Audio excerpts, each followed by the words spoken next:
constant invoking of the Nazis is just stupid. It just seems to me slightly perverse that a Republican Party would be comfortable with people who attacked police officers at the Capitol.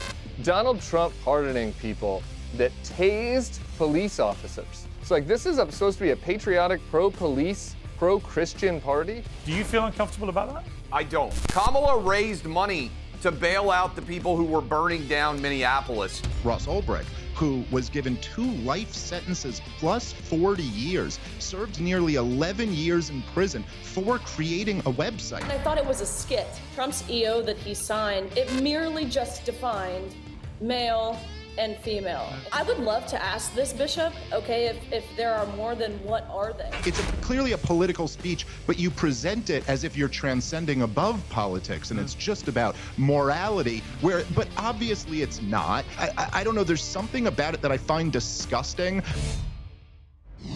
The first 100 days of a presidency have held a special significance in US politics ever since Franklin Roosevelt wielded his economic sledgehammer to fight the Great Depression.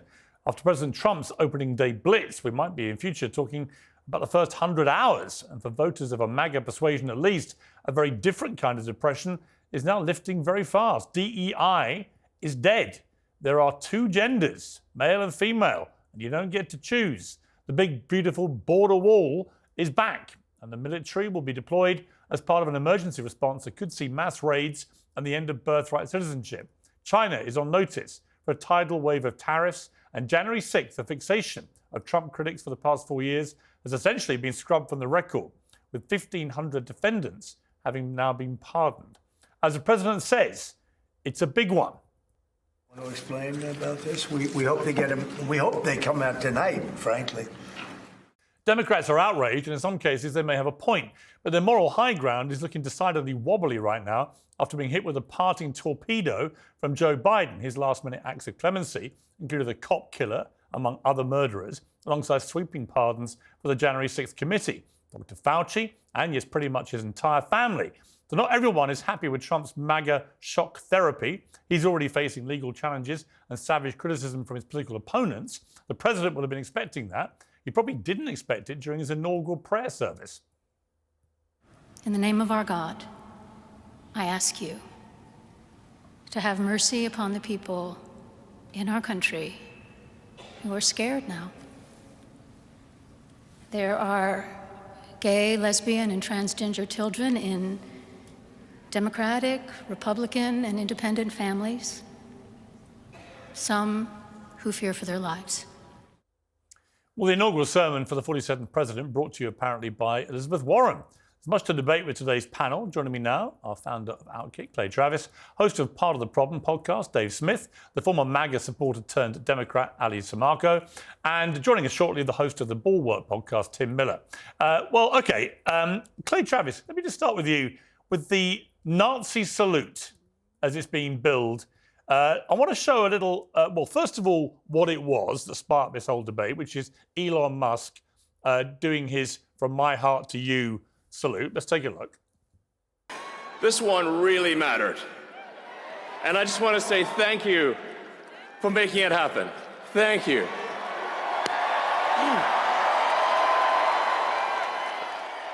And he repeated that a couple of times. I then want to show a mashup of how the liberal world has, with entire predictability, responded to this. Let's take a look. Throwing something that looks like what is politely called the Roman salute. And maybe this is not what he meant when he did it. Who among us knows what is in the hearts of men? But the Roman salute is a thing. And that is what it looks like Elon Musk was doing, which added a nice blood-curdling chill to the day for many people today. Go ahead. He does it twice.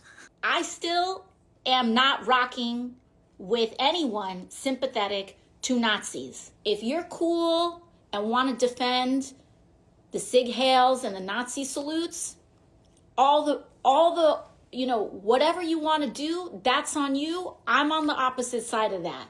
I'm not with the Nazis. Clay Travis, I mean, I have spent the last 8 years trying to help my liberal friends to avoid playing the Nazi Hitler card at every opportunity. The one person who seems completely impervious to this is Alexandria Ocasio-Cortez, who literally can't go 10 minutes without calling Trump or his supporters Nazis. And she's at it again. She's quite clear. Elon Musk was doing a Hitler salute, a Sieg Heil, he's a Nazi, and she wants everyone to know, I'm not part of this lot. To me, it's pathetic. I mean, I tweeted, and it's had about 10 million people have viewed that post I did, which shows the response to this. But I said, look, it was ill-advised of Musk to do it like that. Let's just all agree he probably won't do it like that again. But he certainly didn't intend to do a Nazi salute. He made it clear it was from my heart to you. That's what he was doing. He said it.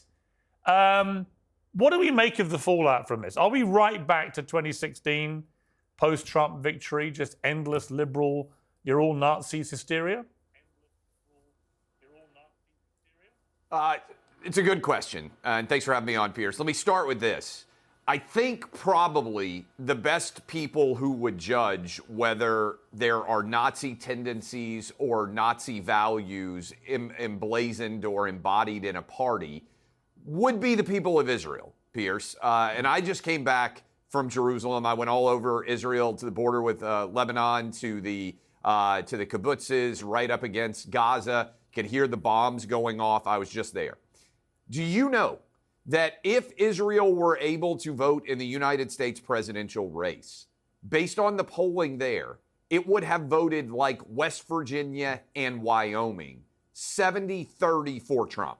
Now, I don't know for sure, but I tend to think Adolf Hitler himself would poll worse than that in Israel. In other words, Piers, the actual Jewish people fighting for their survival in Israel love Trump as much as the most Trumpian red states in the United States. That is important because this attack just fails time after time after time. And I think it's actually emblematic of why the Democrat Party lost to Trump and why nobody's watching MSNBC and CNN, because their narratives are tired and old. And for AOC, for Rachel Maddow, for those clips that you played, Piers, I would love to have seen the same vociferous acknowledgement and analysis of all the stupid college kids that we saw on campuses in the spring of last year who were actually advocating for legitimate Nazi policies. They weren't worried about an awkward hand gesture and how we analyze it. We were actually having young, highly educated kids on college campuses that were, in fact, embracing many of the ideals of anti-Semitism. And I would just point out the reason that Tim Walz, in my opinion, was the nominee was because Josh Shapiro had a big, bad problem that connected in an awful way with the modern-day Democrat Party base. Do you know what it was? He was Jewish, because otherwise I think he would have been the pick, and he would have been a far better VP pick than Tim Walz was. I think it's actually the Democrat Party that has an issue with anti-Semitism now, not the Republican Party at all. This is desperate. It doesn't land. It's a failure. Well, what is incredible is that the Anti-Defamation League actually defended Musk, said it was an awkward gesture, to which AOC wouldn't even accept that from them. She said, no, just to be clear, you're defending a Heil Hitler salute that was performed and repeated for emphasis and clarity. People can officially stop listening to you as any sort of reputable source of information now. You work for them. Thank you for making that crystal clear. In other words, the Anti-Defamation League now work for the Nazis. Extraordinary stuff from AOC. It seems to have gone, even by her standards, bonkers. We've been joined, Tim Miller's with us now. Tim, great to have you back on Uncensored. I watched this happen. I watched the immediate reaction. I thought, here we go. We're back into the Nazis. Is there no way of American political discourse, led by the Democrats, I have to say, is there no way of just moving past Nazis and Hitler? Can we not just all agree that it's a ridiculous and fatuous thing to keep playing out as a narrative and doesn't work? Hence Trump's big win, despite everyone on the left calling him a Nazi. Thoughts? Yeah, I think, we'll start with one area of agreement, actually, that I have with you and Clay, which is different for me lately, which is I agree that it is, I don't think, a good strategy. The fact that you guys are talking about it shows that it's not a great strategy. If they were doing some very effective messaging, I kind of think that Clay would probably be ignoring it. So I agree. I think Elon's kind of a weird guy that was doing kind of an awkward gesture. I think we can all admit it was kind of awkward, but he does a lot of kind of awkward things. If I was the Democrats, here's what I'd be focused on when it comes to Elon Musk. This man is the largest government contractor, the largest recipient of government money. He was the largest donor to Donald Trump's campaign. He is the owner of a communications platform, and he will have an office inside the White House. I mean, there was mass outrage on the right about the fact that some people in the Biden administration were emailing Facebook and Twitter people recommending the content be taken down. I don't think that was very smart. I think that was bad policy by the Biden administration. But it was kind of mid-level bureaucratic stuff. I don't think it was really limiting people's free speech all that much. Now, I don't understand how you could be upset about that, but then be okay about the owner of a communications platform having an office in the White House, having a security clearance, and being able to put the thumb on the scale of his algorithm to promote what is happening out of this administration. I mean, we can all agree, if you just go on the Twitter or the X For You page, it's like Elon Musk Propaganda Central. So now we have an officer of the American government controlling a communications platform. I would think that people who are concerned about speech and free and open dialogue in this country would be astonished by that. In addition to the potential corruption, if you're an Elon competitor, what must you be thinking right now if you're a competitor of SpaceX or competitor of Tesla, which receive billions of dollars for the government, and the owner of that company is now going to have control over a government efficiency program where he gets to choose where money goes? The corruption here is astonishing. It'd be like if George Soros had an office off of the West Wing when Joe Biden was president. It's insane. So if I was the Democrats, I'd be focused on that level of corruption and not his awkward hand gesture. Well, it's very interesting what you've just said. And I'll bring Dave Smith in because I've got to say, it's good to hear someone on the left admit that this Nazi stuff is bullshit. I just think it is, and it's just stupid. And also, I just feel I'm not Jewish, but if I was, I would be so endlessly offended, deeply, mortally offended, that people keep trying to draw an equivalence between Donald Trump and the Republicans and the Nazis. I just think it's ridiculous. Anyway, first, your thoughts on that. But secondly, interesting point I thought there from Tim, which is, you can. I didn't actually agree with your first part, Tim, about Facebook and stuff. I think they did have a pretty insidious impact on things like suppressing the Hunter Biden laptop story, the New York Post getting locked out of social media for the last 2 weeks of that last election, and so on. I think that was very wrong. However, I do think you make a very interesting comparative point. And Dave, I'm interested what your take is on this. First, Nazigate, but secondly, the point Tim makes about Elon Musk getting an office in the West Wing and comparing that to the influence perhaps that Facebook had last time around.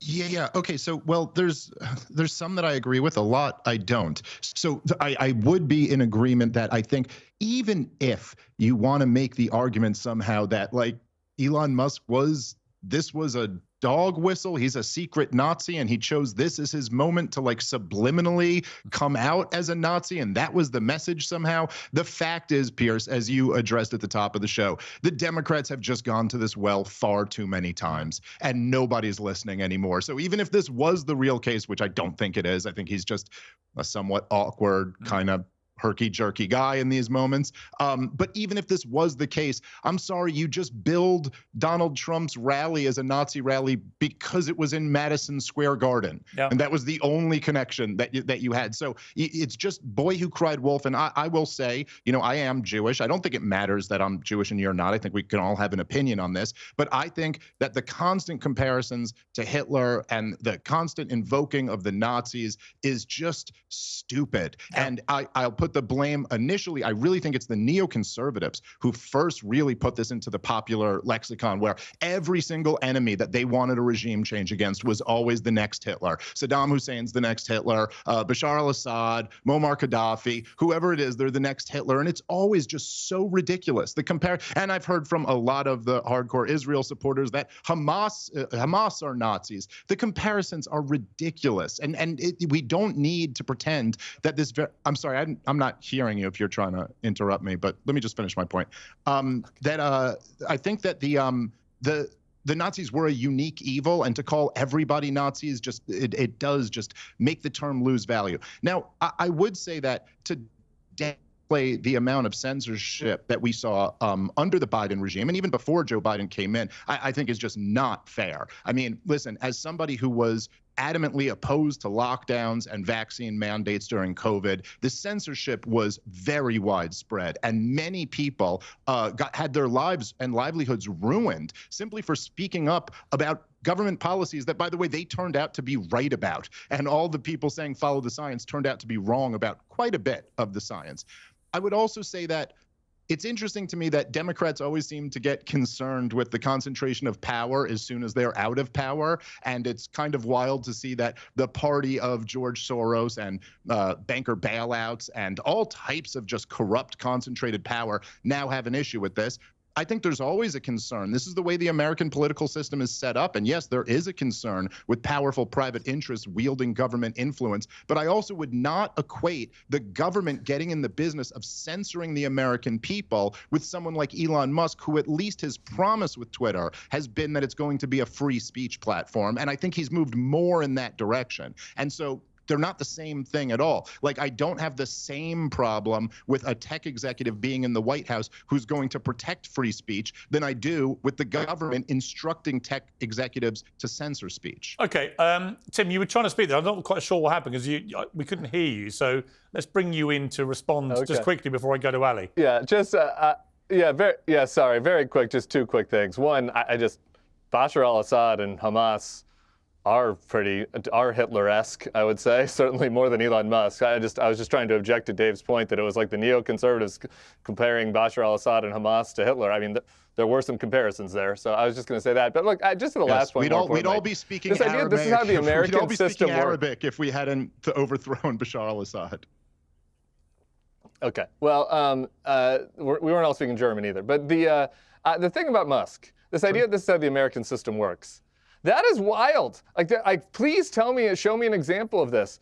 The largest donor is the largest government contractor is now in the West Wing. That is insane. That is not how the American system works. And I guess if you go back to the Gilded Age of Rockefellers, but like the idea that one of the richest men in the world who also gets money from the government is now going to be deciding how the government spends money, that is not how the American system works. It is and obviously they've only been in 2 days, so we'll see. But the potential for corruption and influence there is unprecedented in post-war American history. And then on top of that, to say that he has a platform, and maybe you're saying it's free speech because he's not banning people, though I think he was taking away some people's blue checks.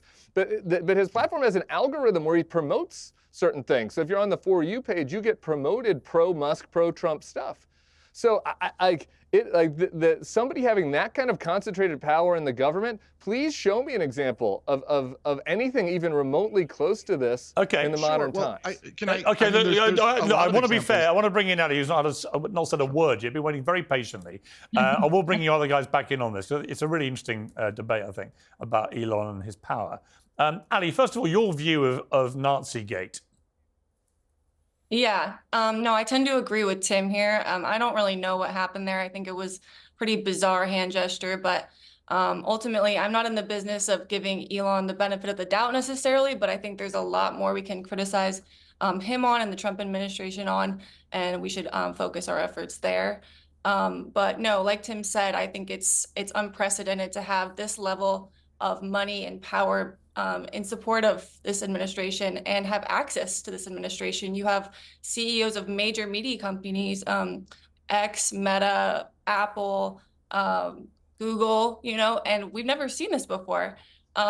just a few years ago, the right was complaining about Mark Zuckerberg and Zuckbucks and how they were funding the Democratic campaigns, and now all of a sudden he's their best friend. So I think there is a level of hypocrisy there, that they are in support of this now, and they weren't, just a few years ago when Joe Biden was in office, and we weren't even close to this level of power and money behind the scenes. Okay, Clay, what's your view of Elon? I mean, Elon Musk is now everywhere. He's kind of omnipotent. He seems to be almost attached to Trump's side. Are you concerned about that? A lot of the diehard MAGA crowd are pretty concerned about this. They don't even think he's a real conservative. They think he's, somebody who used to be on the left, who's come in for perhaps financial expediency, that he's making tons of money out of this relationship with Trump. I don't think it's as simple as that, but do you have the same concerns about Musk here? I don't, but primarily because I don't even think Elon Musk has necessarily a Republican constituency here. Because remember, Elon Musk voted for Joe Biden against Donald Trump in 2020 publicly. He said that. And Elon and Trump really didn't get along very well at all. If I remember correctly, Elon withdrew from one of the blue ribbon panels of CEOs that Trump had put him on in the first Trump regime. And I look, if Elon is advocating in some way for his companies, I'm not even sure that that's a bad thing. That's his job. And let's think about this. He's actually better at sending rockets to space than NASA is. I mean, let's just focus on this for a moment. We're talking about the most successful entrepreneur maybe in the history of the world. He was a darling of the left not very long ago because he had the radical idea, hey, we've got to take fossil fuels out of the way that we propel vehicles. I'm going to redesign an entire method by which we move vehicles, and we're going to do it on the electric grid, which is a seismic, unbelievable success story. Like I said, he's better at sending rockets to space now than NASA. They had a 70-year head start on him. We can't even get our astronauts off of the International Space Station right now because we don't have the competence. We can't even go back to the moon right now because we don't have the competence at NASA. Meanwhile, Elon is landing reusable rocket ships, and he's again caught up and past NASA after 70 years. And here is the larger reality. I think motivation matters. You talk about X and what he wanted to do. Elon's goal, I really believe this, is to make mankind multiplanetary. He wants to send us to Mars. During that speech, you saw the meme that went viral of Elon losing his mind when Trump said, hey, we're going to put a man on Mars. I think Elon wants to go to Mars and probably end his life there one day. No question. In the future. So I'm not concerned about Elon Musk trying to be some sort of dictator or emperor or whisperer into Trump's ear to destroy the fabric of American democracy, because I think what this guy wants, when you look at vehicles, when you look at spaceships, when you look at why he bought Twitter, they're all aligned with the goal of ensuring that we're multiplanetary, because he's worried about mankind being wiped out. And by the way, all of his actions, that's why he's got 11 kids, because the global population is collapsing. So I am not concerned about Elon's motivations right now, because I think his motivations are not to make sure that Democrats suddenly have less success in the political arena. If Democrats would line up with Elon Musk and say, hey, you know what, we support free speech, we're not going to try to shut people down. Hey, we also are in the opinion, I'd love to hear from the left on this panel, you talk about like kind of misguided notions.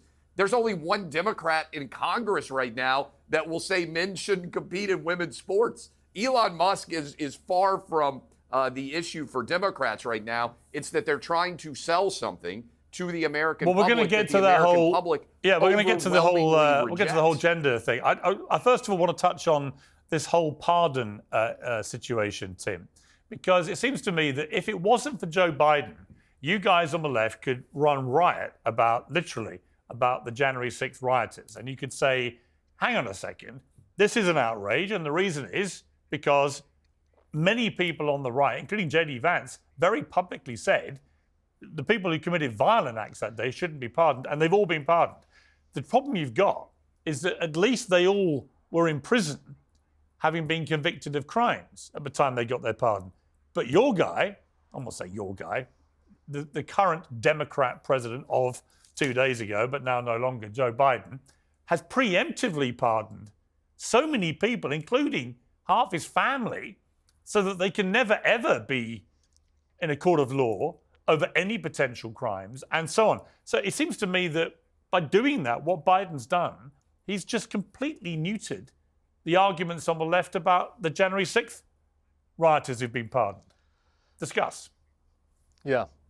Yeah, I'm happy to talk about that. I just want to do one sentence, if you don't mind, on just something that Clay said, because it raised my eyebrows for anybody that cares about a free market economy, which is what I think people on the right at least used to believe in this country, that he would say that it does not bother him that somebody with immense power who is a government employee now would be looking out for the interests of his private company inside the White House.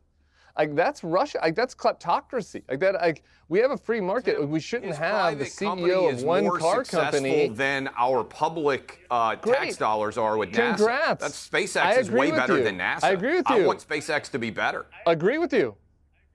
Congrats. I agree with you. But there's Blue Origin. Tesla has many competitors that are American companies with American workers that work for those companies.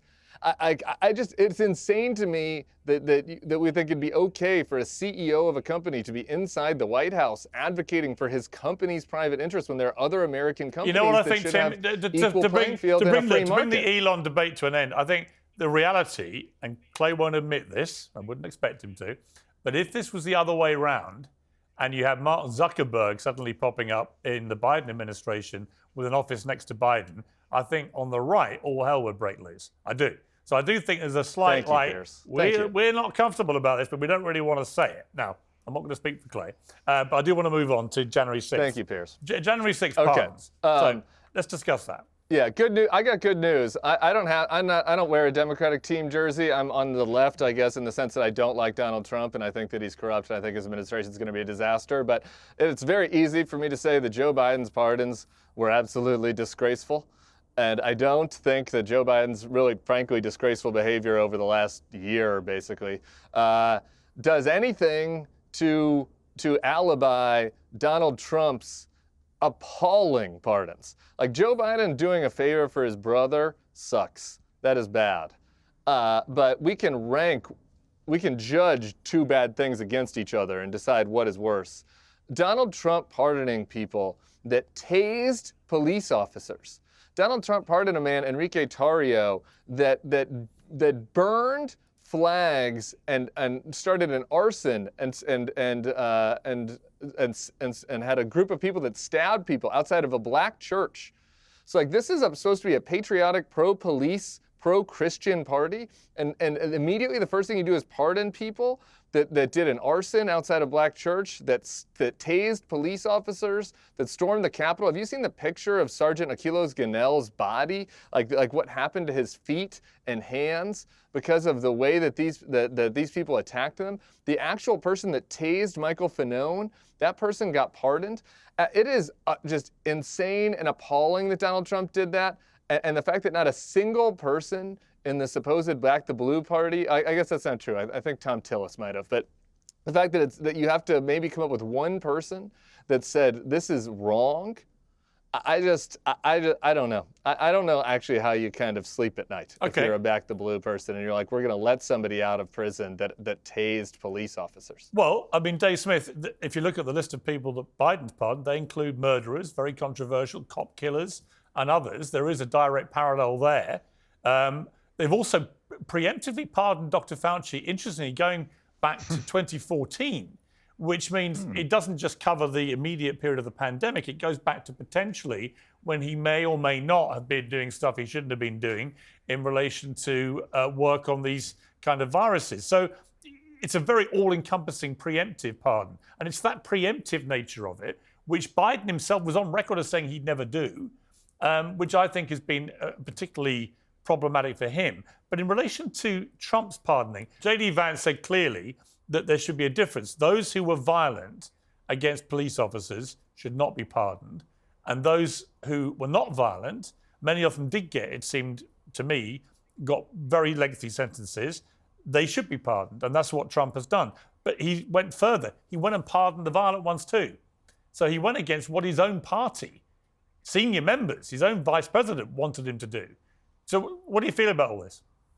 Well, I mean, my perspective on this, and because I am a radical libertarian, and I do believe in laissez-faire free market economy, which we do not live under. But I think it's interesting that people almost have this kind of police state mentality, whereas we're asked here, how can you sleep at night knowing that there are some violent, crew who, I don't know, I guess only did a few years in brutal conditions and are not going to continue to be in prison.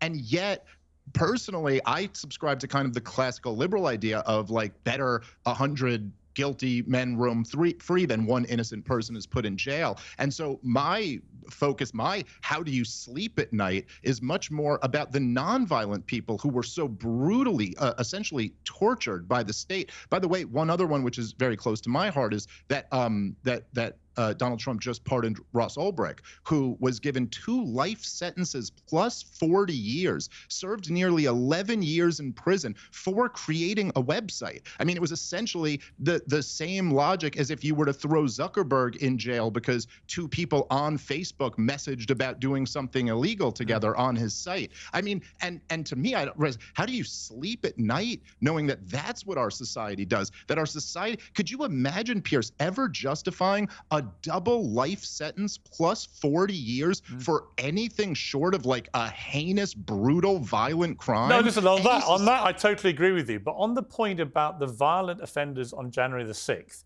it is slightly perverse. And I'll come to Clay on this, actually.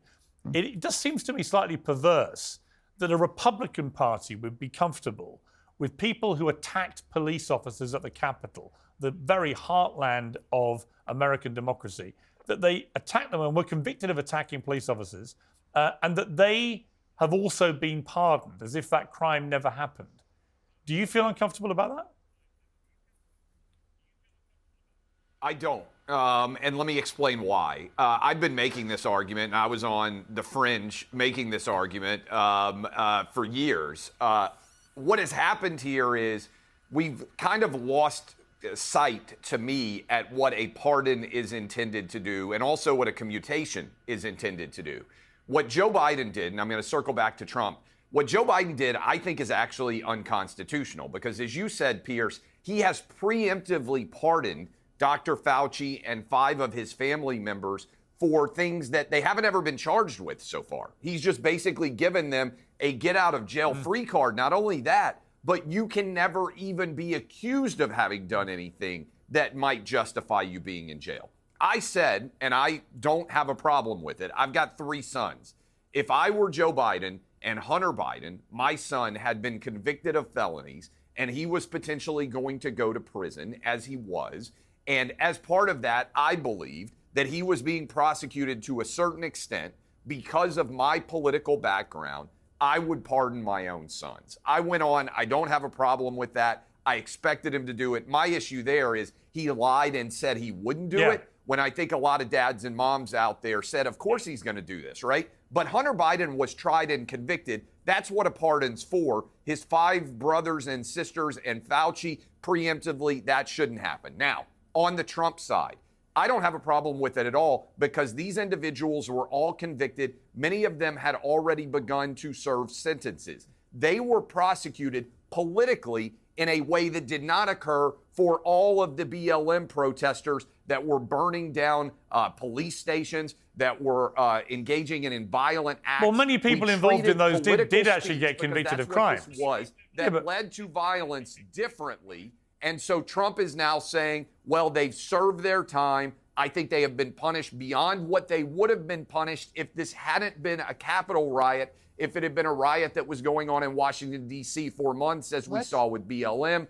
And in one fell swoop, rather than get into the intricacy and the nuance and say, hey, this guy's going to be treated differently, he just said, I'm putting this behind us. This is no longer going to be the argument that this is a worse day than Pearl Harbor, January 6th, or that this was the most dastardly and awful day for the Republic since the Civil War. We're putting this all behind us. One more thing. I wish Biden had pardoned Trump. If I were advising him, I would have said to do it, because if he cares about his legacy, Biden could have done this and just wiped the slate clean once and for all and said, you know what, this whole lawfare era is awful. We shouldn't do it. That's what I would have encouraged I think that's a good, him to do. Yeah. But I want to treat like situations in a like I think that's a good point. Ali, briefly, your view of the pardon situation. Yeah, I mean, look, I think the GOP has positioned itself for a long time as the pro-police, anti-crime party.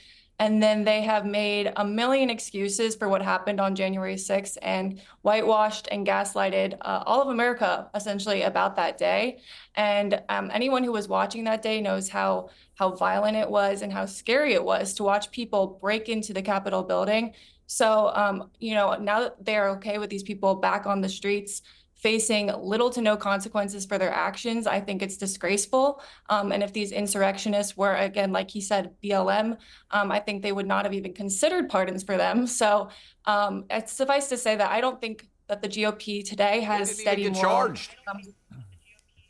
Yeah, many of them did, and I think it's I'm suffice curious, to say Clay, that they have steady morals when it comes to crime.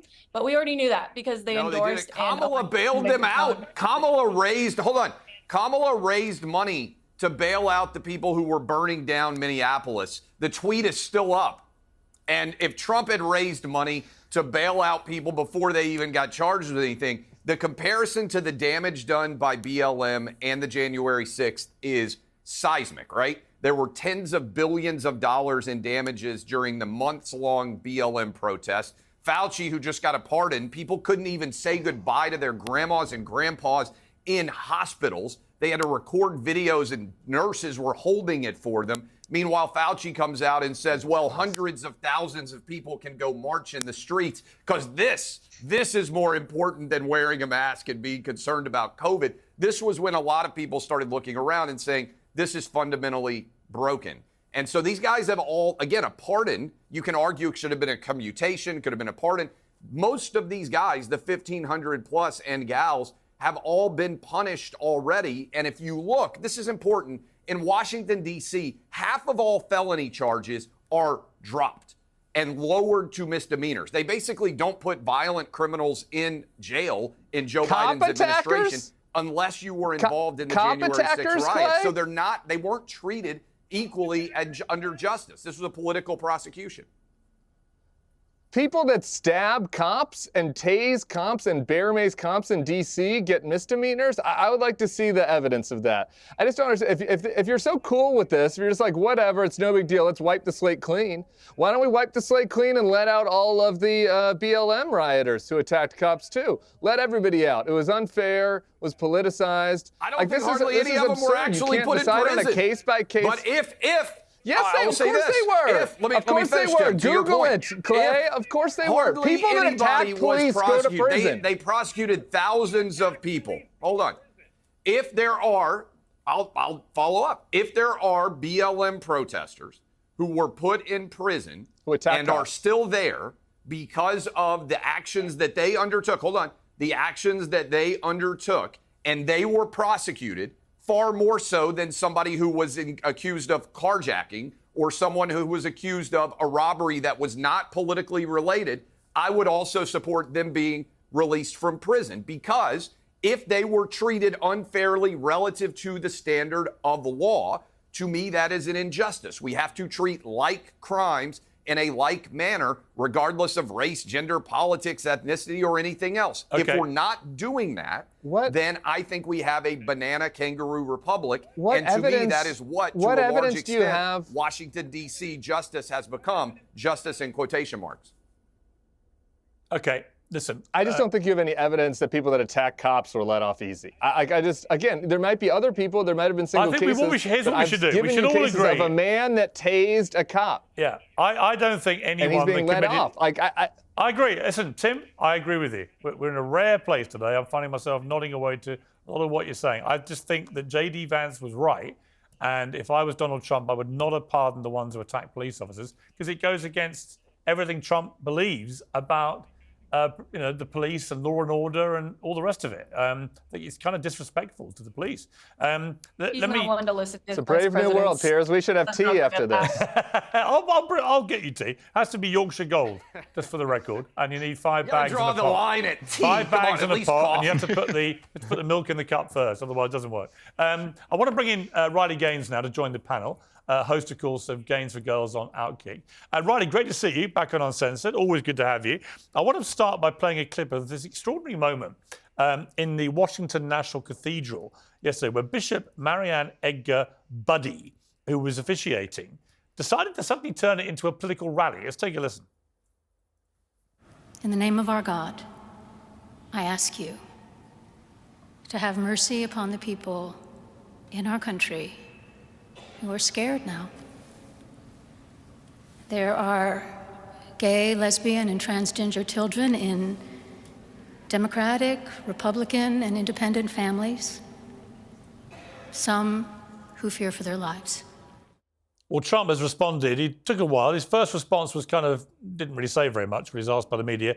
And then he said the so-called bishop who spoke at the National Prayer Service on Tuesday morning was a radical left hardline Trump hater. She brought her church into the world of politics in a very ungracious way. She was nasty in tone and not compelling or smart. She failed to mention the large number of illegal migrants that came into our country and killed people. Many were deposited from jails and mental institutions. It's a giant crime wave that's taking part in the USA.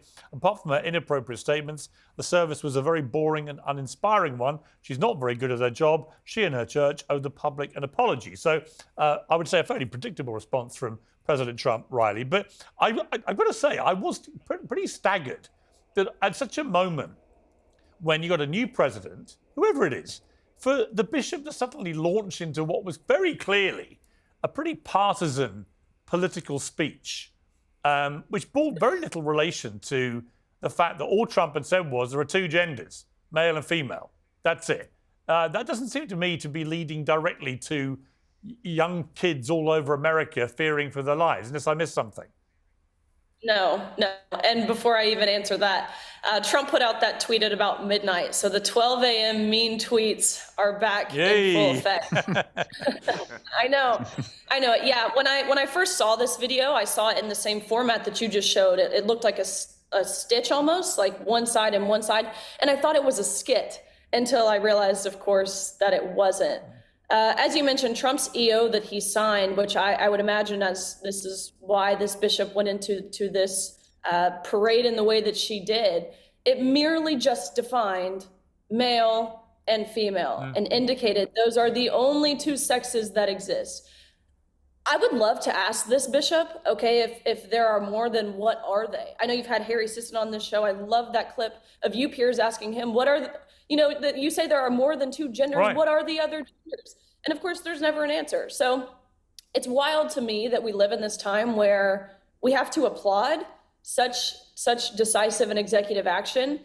Truthfully, I don't want to, because it's like we're applauding someone for saying that the sky is blue. But nonetheless, that is the point of decay that we have reached as a society. So it's a big victory, and it's certainly worth celebrating. And I think this female bishop is just your classic progressive pastor, quick to speak of God's grace, but hesitant to condemn sin. And so preaching half of the truth isn't preaching the gospel at all. Yeah, I mean, Dave Smith, I just found it extraordinary that she went to kind of DEFCON 3. There are children all over America fearing for their lives simply because Donald Trump said there's male and female out there. That's it. That's how we're now going to deal with this issue. That's how people are going to be referred to. How does that lead? Where's the correlation to a load of American kids terrified for their lives?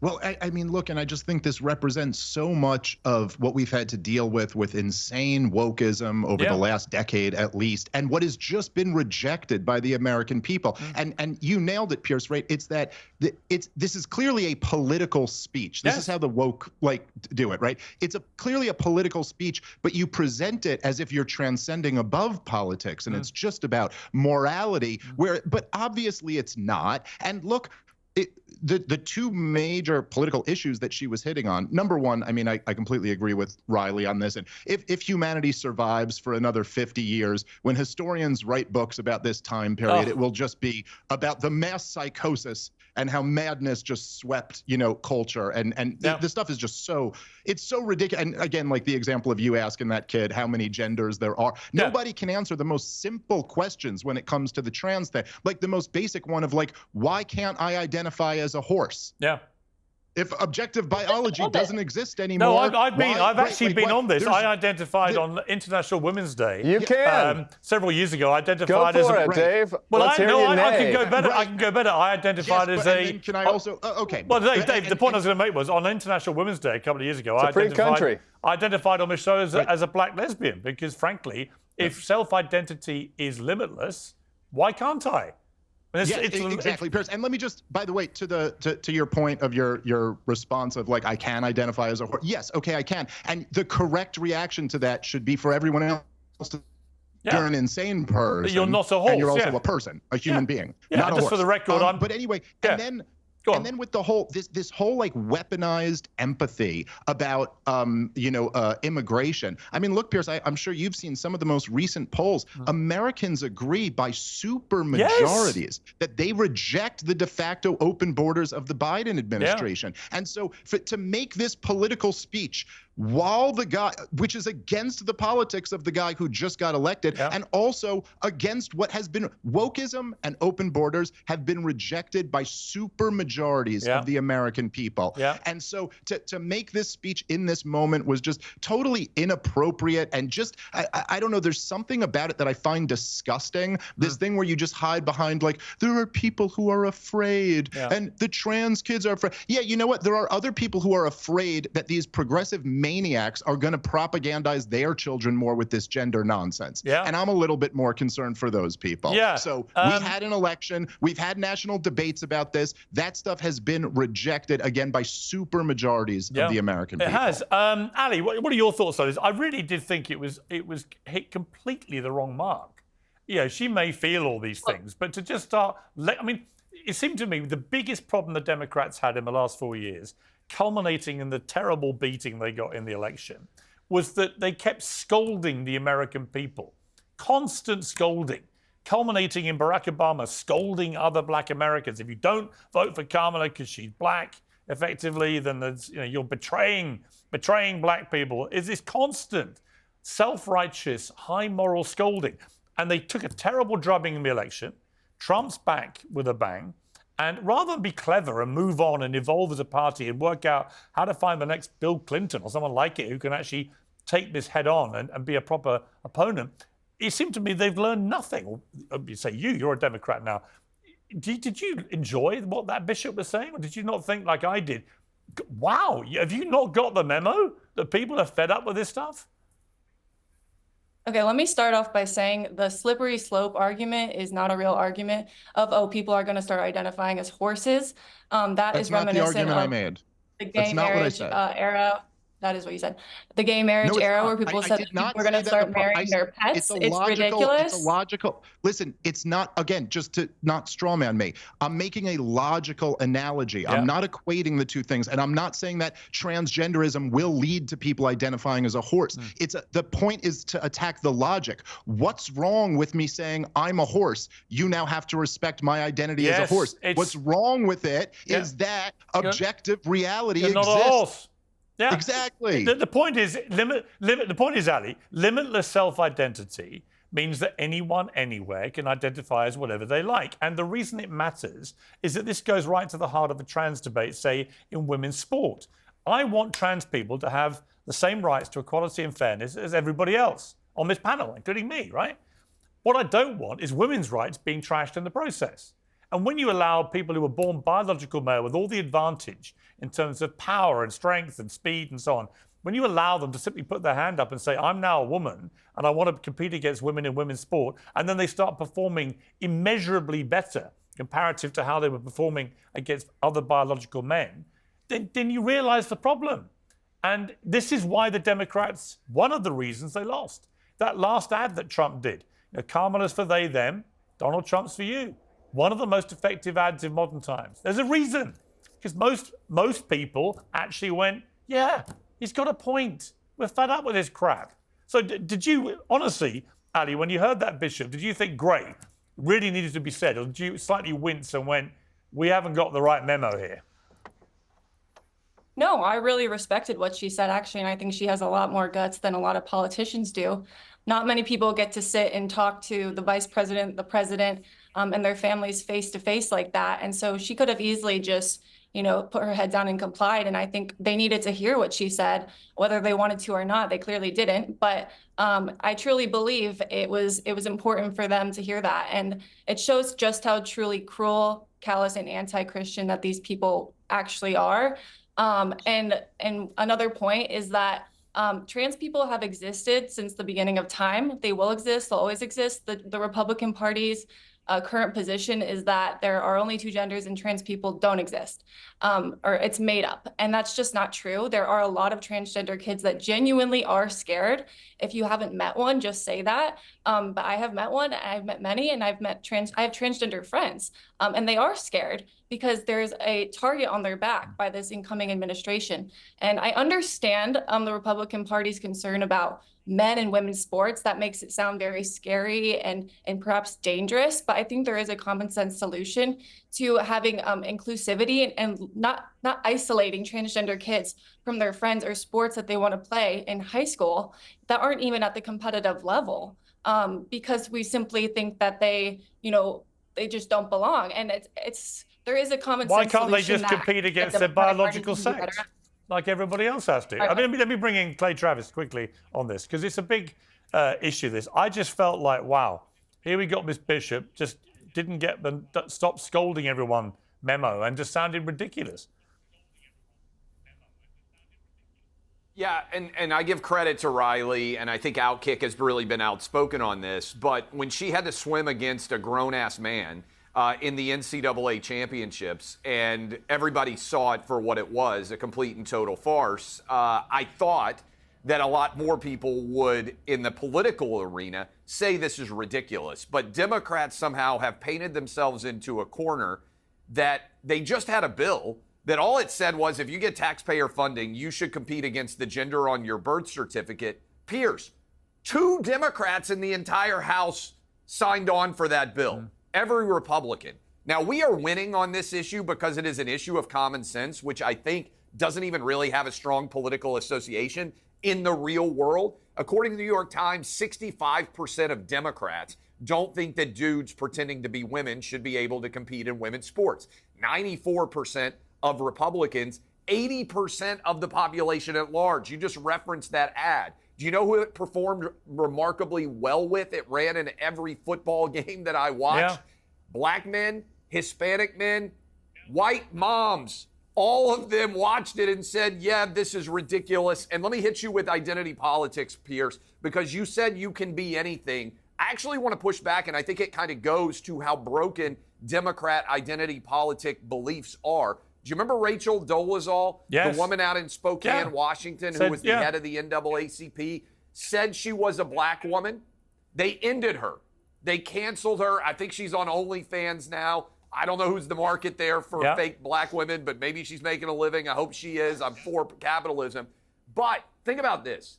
Democrats now, as party orthodoxy, believe if you claim to be a different race, you are racist, cultural appropriator. It's unacceptable. If you claim to be a different sex, everyone has to believe it, and you're a hero and courageous, and there are poor young kids that are suffering. Well, Clay, that's a very, he thought he was a Jedi. Yeah, look, we didn't that's let a great him actually point. go to Jedi school. Yeah, well, look, that's a great point. But B, people like J.K. Rowling, the Harry Potter author who put her head over the parapet, they got gunned down in the most vicious, appalling manner. Death threats by the 1,000, people trying to cancel her, ruin her, shame her, whatever, just for standing up to protect women's rights. I never saw a single transphobic thing she ever said, but she was branded the biggest transphobe in the world. And it was that kind of ridiculous retribution against people who tried to stand up for common sense. Tim Miller, just finally, you on this story. It's such a vote loser, this whole issue. And it's not about being transphobic. You can be supportive of trans rights, as I've always been, but also understand this is just wrong. Can we not all agree? Can the Democrats not just agree, just not to go down this road again? Well, I think that some of the Democratic policies around this are not smart.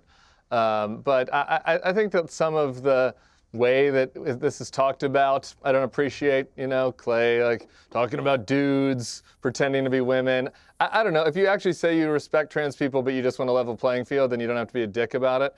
And also, if you say that you respect trans people's rights, the other EO that Trump is planning is regarding trans soldiers in the military.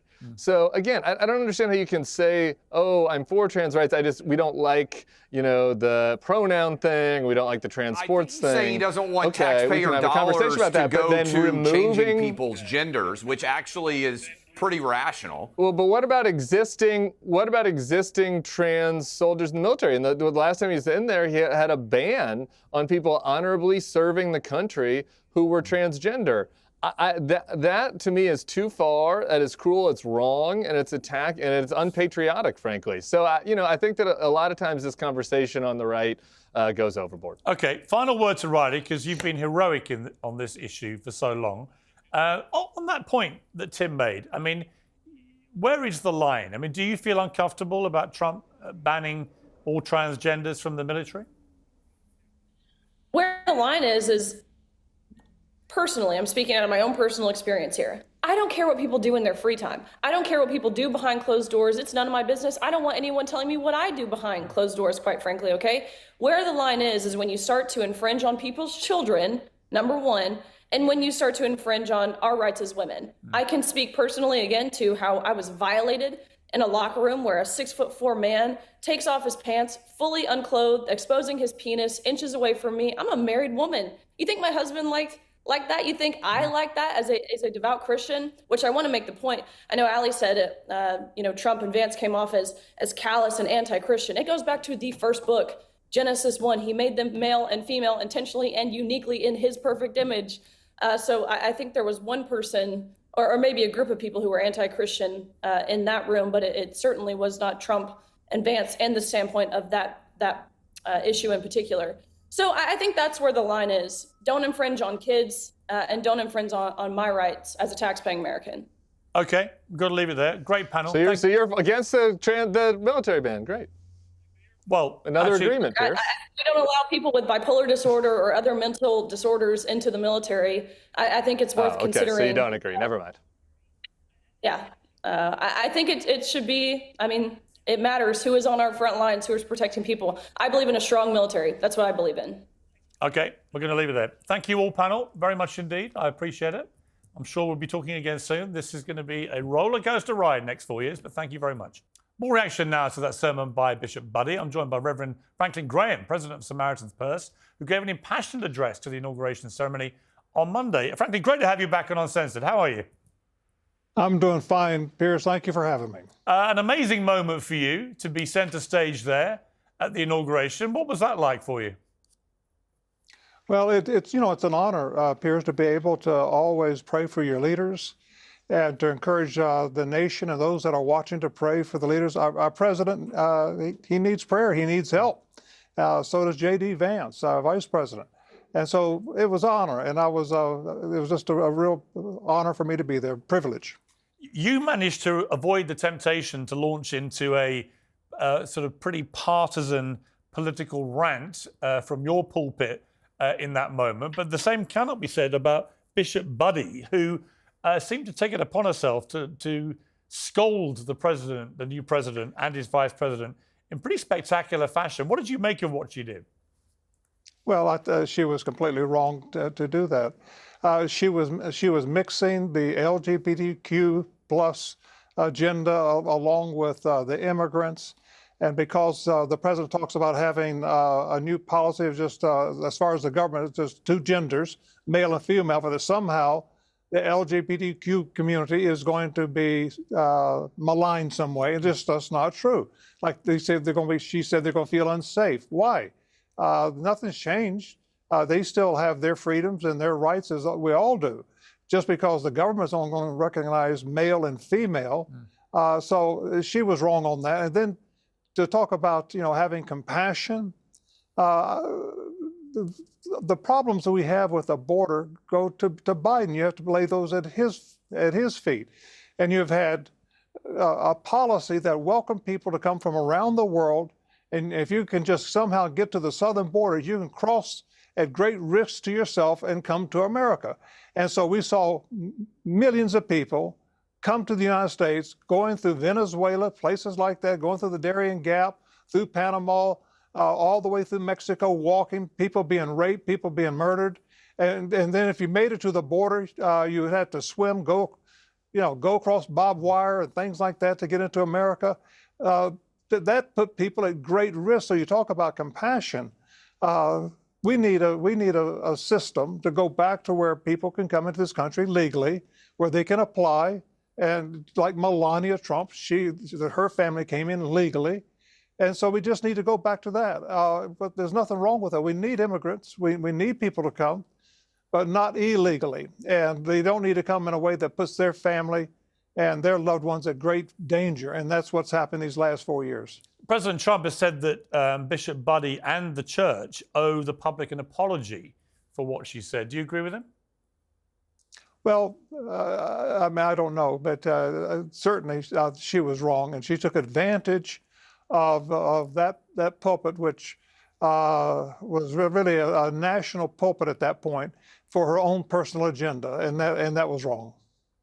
President Trump, in his inauguration speech, stated something he said to me actually privately the week after he got shot, which was that he believed, that's why I genuinely believe he believes this, that God saved him for a greater purpose, and as he sees it, of making America great again, saving America. I mean, do you agree with him? And what do you make of Trump talking much more openly, really, about faith and about God, particularly since he survived an assassination attempt? Well, he had I think it's probably a 55-grain bullet go within a millimeter of his brains at over 3,000 feet per second. And it got his attention, and he just turned his head just slightly there at that last moment, and the bullet missed him. And he believes God saved his life. I do too, no question about it. I think God reached down and saved Donald Trump's life, and I believe it is for a greater purpose. And I hope the president remembers that every day. I've encouraged the president, when he wakes up in the morning, roll out of bed and get on your knees beside your bed, just ask God for help. Just say, God, help me today. And he'll do that, because he's got an incredible, I don't know how the man does it to begin with, but he's got an incredible responsibility. And I just think we better pray for him and cover him in prayer, because there's a lot of people that would like to stop him, including this Bishop, whatever her name is, Budde or whatever. Oh, yeah. And she would like to stop him. And there are a lot of people out there that just hate the president because of what he stands for. He stands for common sense. They don't want common sense. He stands for truth. They don't want truth. They want the lies that we've been hearing for the last 4 years. And the president needs our help. He needs our prayers. And I stand beside him. I'm not going to agree with everything he does. I promise you that. He'll do things and say things, and I have policies that I disagree with. But I look at the man overall, what he's going to do for this country. He's going to move this country forward. And that's what we need. If he can bring the gas prices down, that's going to help everybody. If food prices come down, that's going to help everybody, Piers. Poor, rich, I don't care who you are, it's going to help everybody. And so I'm going to pray for him and stand beside him. You must have, I guess, prayed privately with President Trump, have you? Yes, I have. I mean, did you get a feeling that he's a man of real faith? I believe so. No question, he believes, okay? At what level and depth, of a person's spiritual walk, we're all at different levels. But no question, he believes. You're going to see him, I think, next week in North Carolina. I think he's visiting. Are you planning to see him then? He's coming Friday, yes, sir. So I'll see him Friday. You've known him a long time. Do you think Trump has changed? I've had about 5 or 6 conversations with him since he got shot. I have detected a slight change in him, not in like the kind of rhetoric or anything else, but just about him surviving something that should have killed him, and later the incident on the golf course where he came very close to being killed again, but also by getting a second chance, not just at life, but at the presidency, I do feel like he's a slightly changed man. Do you get that feeling? I sense that, Piers, no question. I think there's a difference in the way his demeanor. I think there's a difference in just the way he carries himself. I do believe that he sees himself differently than he did 4 years ago. Have you given him any advice for the second time round? No, my advice is to ask God for help.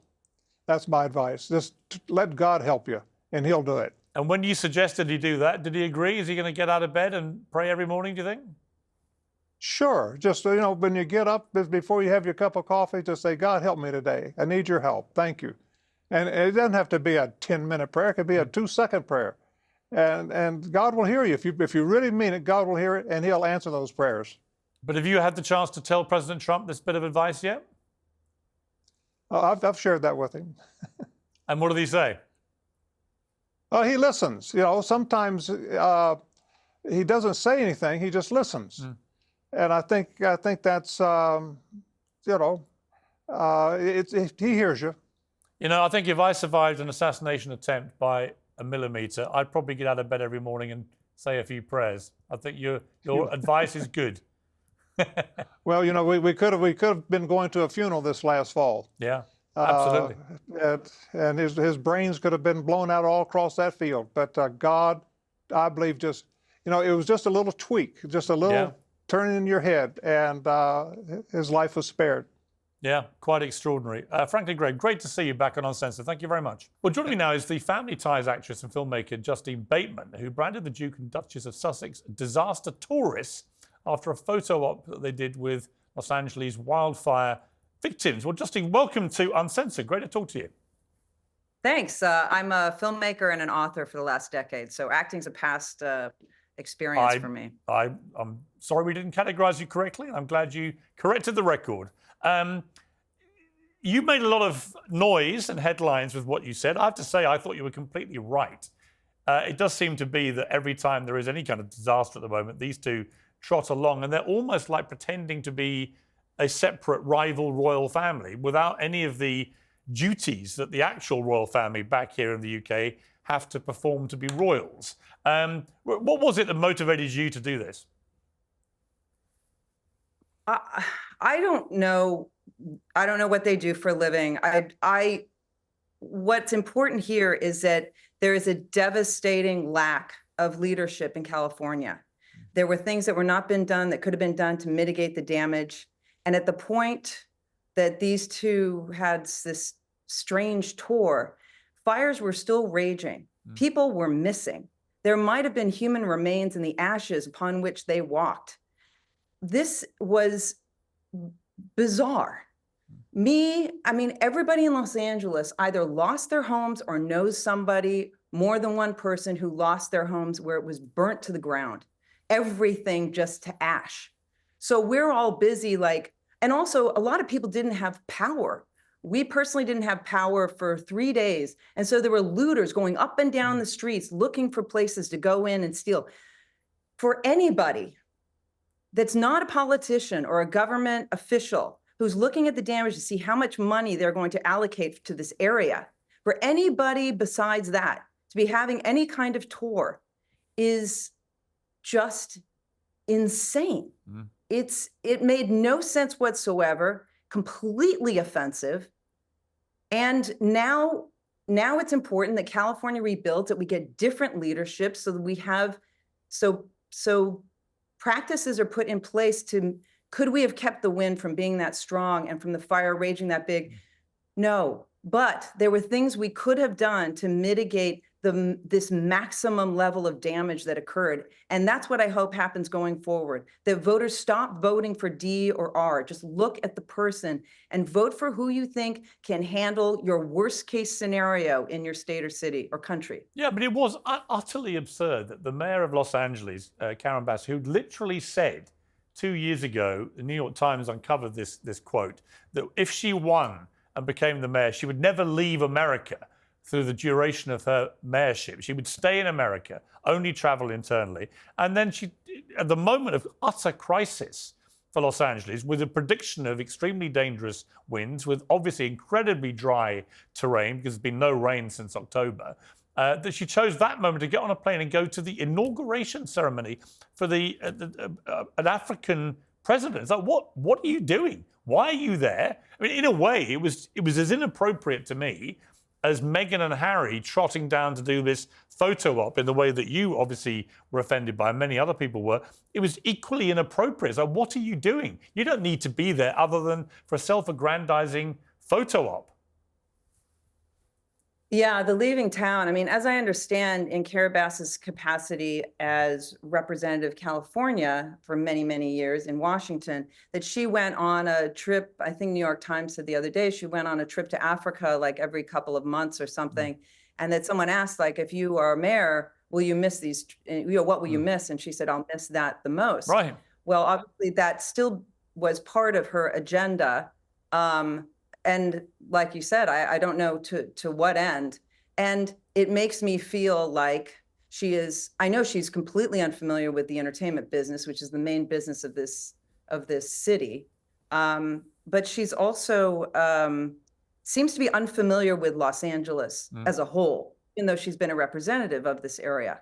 Because if there is a wind prediction that there's going to be 60, 70, 80 mile an hour winds, at the very least, you're going to have power outages all over the place because nobody's buried the lines. Right. I mean, let's do that. There's so many things we could be doing here. And for a state where we pay almost the highest, I know New York City has a double tax, but if you're just looking at state tax, we pay the highest tax, I believe, of the country. To not have things that mitigate the problems happen here and will happen over and over and over and over again. And as a politician, like you said, to leave at that moment, 2 days after you knew this was going to be ridiculous. An issue. Yeah. We saw a response to what you said about the Duke and Duchess of Sussex. Somebody on their behalf briefed page 6 of the New York Post. It's offensive to Meghan and Harry that anyone would think this is merely a photo op. Meghan was born and raised in Los Angeles, so this is and always will be home to her. Her heart is completely broken for all the lives that have been lost and for those whose homes have been destroyed. They're also dedicated countless hours to volunteering long before the media even got wind of their involvement. What's your response to their response?